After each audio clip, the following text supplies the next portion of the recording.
राम राम दोस्तों। एक बार एक बेटा अपने पिता को कहता है, पिताजी इस नगर में मेरा कुछ नहीं होने वाला, मुझे कुछ पैसे दे दो ताकि मैं दूसरे देश जाकर कुछ कमा सकूं और अपना भविष्य बना सकूं।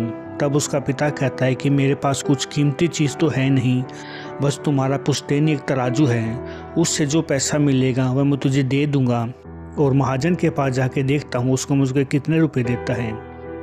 तब वह उस तराजू को लेकर महाजन के पास जाता है और महाजन को बोलता है कि सेठ, ये तराजू रख लो और मुझे इतना पैसा दे दो ताकि मैं अपने बेटे को विदेश भेज सकूं, और जब वो पैसे कमाकर वापस आएगा मैं तब आपसे इसको छुड़वा लूँगा। तब महाजन उस तराजू को देखता है और समझ जाता है काफ़ी कीमती है। तब महाजन उसको कहता है, ठीक है, ये तराजू मैं रख लेता हूँ और तुझे पैसे दे देता हूँ।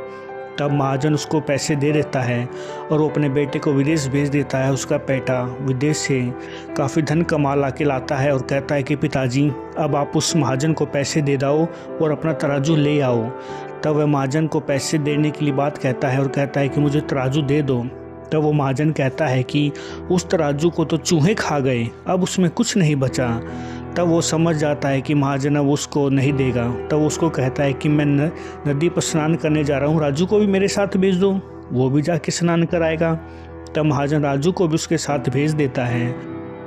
तब वह राजू को गुफा में धक्का दे देता है और धक्का देकर वापस सेठ के पास आता है और उसको सेठ उससे पूछता है कि मेरा बेटा कहाँ है। तब वह कहता है उसको तो गुफा ने खा लिया। तब वो कहता है ऐसा कैसा हो सकता है। तब वो बोलता है ठीक उसी तरह जिस तरह चूहे मेरे तराजू को खा गए। तब वो सेठ पुलिस को बुलाता है और कहता है कि इसको गिरफ्तार करो और मेरे बेटे को इससे दिलवाओ, उसने कहा मेरे बेटे को छिपा रखा है। तब वह पुलिस वाले को भी सारी बात बता देता है और पुलिस वाला भी समझ जाता है कि सेठ झूठ बोल रहा है। ठीक उसी तरह जैसे को तैसा मिल जाता है और वह उसके बेटे को भी लौटा देता है।